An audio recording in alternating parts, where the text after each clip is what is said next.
The forest had always been Isolde's refuge, a place where she could escape the noise of the world and find peace. But that night, the peace was shattered. The wind whispered of danger, a life hanging by a thread. Her heartbeat quickened as she hurried through the trees, the leaves crunching beneath her boots.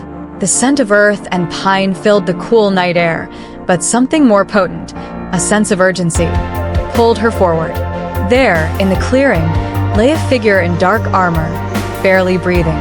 Isolde's breath caught in her throat. She knelt beside him, her hands trembling as she reached for the wound at his side. His armor was soaked in blood, and his face, though handsome, was pale with pain. His chest rose and fell in shallow breaths, and she knew his life was slipping away. Her instincts took over. With swift, practiced hands, she tore a strip of fabric from her cloak and pressed it to the gaping wound. The heat of his blood seeped through the cloth, but Isolde didn't flinch. Her hands began to glow softly as the magic within her stirred, like a flame rekindling after being long dormant. She felt the energy flow from her fingertips into his broken body, knitting flesh and bone together, though she knew it wouldn't be enough to fully heal him. Who are you?" His voice was a hoarse whisper, barely audible. "Hush," she replied gently, her heart pounding in her chest. "I'm a healer. You need to rest." He tried to speak again, but the effort was too much. His eyes fluttered shut, his breathing shallow and unsteady. Isolde bit her lip, willing her magic to do more, but she knew he needed time, more than her powers alone could offer. Gazing at him, she wondered who he was and how he had come to be so gravely injured in this desolate part of the forest. His armor, though battered and bloodstained, was finely crafted, marked with the emblem of a kingdom she did not recognize. Whoever this man was, he was no ordinary soldier. With great effort, she lifted him, his body heavy with the weight of armor, and carried him back to her cottage, her small sanctuary hidden deep in the woods. The night was quiet except for the soft rustling of leaves in the breeze, but Isolde's mind raced. There was something about this man that unsettled her, yet she couldn't bring herself to leave him. She had to save him. In her cottage, the warmth of the fire flickered across the stone walls, casting long shadows.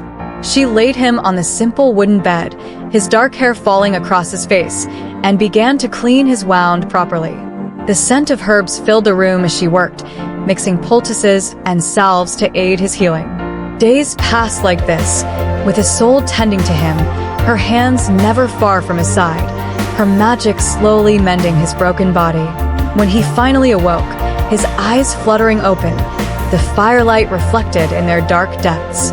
Isolde was sitting by the hearth, tending the fire, her back to him. The warmth of the flames danced across her face, casting a soft glow on her golden hair, which flowed in gentle waves down her back.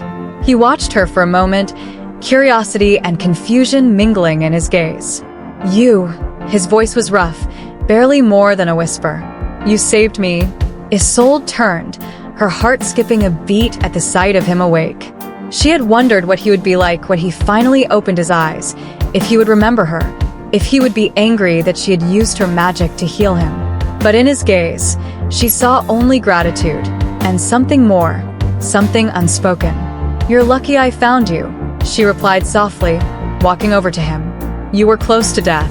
He nodded weakly, wincing as he tried to sit up. "I owe you my life." "You owe me nothing," she said, shaking her head. "But you're not fully healed yet. You should rest." He sighed, frustration flickering in his eyes. "I can't stay. I have a mission, something I must finish." Isolde's heart clenched at his words. She had known he would leave once he recovered, but now that the moment was upon her, she felt a strange reluctance to let him go. There was something about him, something that drew her to him, though she couldn't explain it. "You won't be going anywhere until that wound heals properly," she said firmly. "Besides, it's dangerous out there. Whoever did this to you may still be looking for you." He didn't argue, though the tension in his jaw told her he was holding back. He lay back down, his gaze drifting to the ceiling as silence settled between them. Isolde watched him for a moment longer before returning to her place by the fire, her thoughts racing. There was more to this man than he was telling her, just as there was more to herself than she had revealed to him. Days passed, and with them, a strange bond began to form between the two. Though they spoke little, there was an unspoken connection between them, a mutual understanding that neither could quite put into words. He would watch her as she worked, his dark eyes following her every movement, and she would catch herself stealing glances at him, her heart skipping a beat when their eyes met. He finally told her his name, Aldric, a knight on a mission of great importance. He did not reveal the details, but Isolde knew it was something dangerous, something that had nearly cost him his life. When he asked for her help to continue his quest, she hesitated. Part of her wanted to refuse, to keep him safe in her cottage where no harm could come to him. But she knew he would leave with or without her, and the thought of him facing that danger alone filled her with dread. "I'll go with you," she said, her voice quiet but firm. "But you must promise me you'll let me help you." And so they set off together, riding side by side through the rolling hills, the sun casting long shadows as it dipped below the horizon.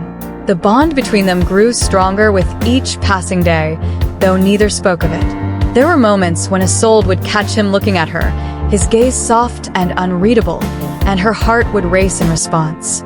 Their journey led them to an ancient temple, hidden deep in the mountains.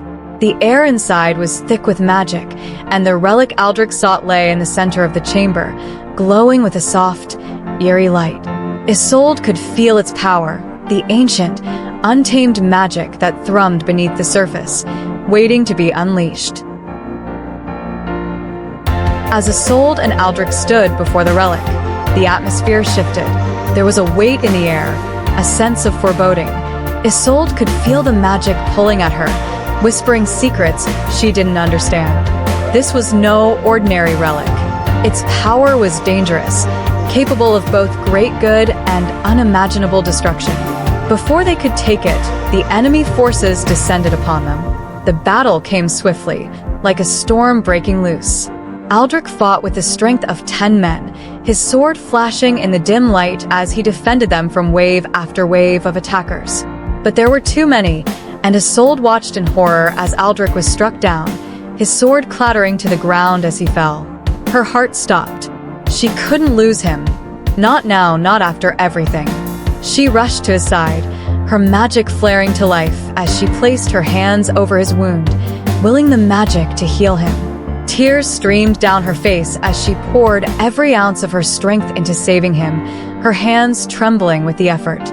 "Stay with me," she whispered, her voice breaking. "Please." The battle raged on around them, but in that moment, nothing else mattered. Aldric's breathing was shallow, his life slipping away, and Isolde fought against the darkness closing in around him. Her magic surged through her, the glow from her hands growing brighter as she fought to save him. Finally, after what felt like an eternity, Aldric stirred. His eyes fluttered open, and he looked up at her with a mixture of confusion and gratitude. "You saved me," he whispered, his voice weak but filled with emotion. Isolde nodded, tears of relief spilling down her cheeks. "I couldn't let you go." In that moment, something shifted between them. Aldric reached for her hand, his grip weak but steady, and Isolde felt the connection between them deepen. It wasn't just the relic that had brought them together. It was something more, something stronger. As they sat together in the quiet aftermath of the battle, Aldric turned to her, his gaze soft but intense. "There's something you haven't told me," he said quietly. "Your magic, it's more than just healing, isn't it?" Isolde hesitated, her heart pounding in her chest. She had kept her magic hidden for so long, afraid of what people would think if they knew.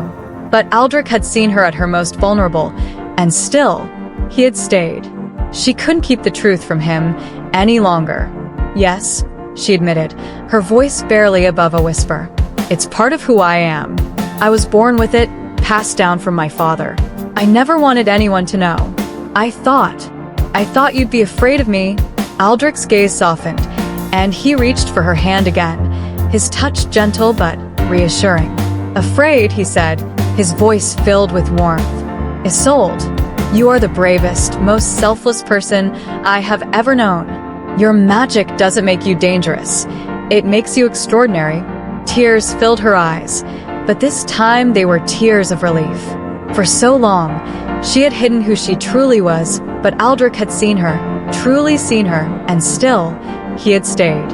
In that moment, she knew that she had found something she hadn't even realized she was looking for. Later that night, under a blanket of stars in the castle courtyard, Aldric found her standing by the fountain, gazing up at the sky. He walked toward her, his heart full of everything he hadn't yet said. "You are my heart," he said softly, taking her hands in his. "I don't care about your magic or your past. All I care about is you." Isolde smiled, her heart swelling with love as she gazed up at him. "And you are mine."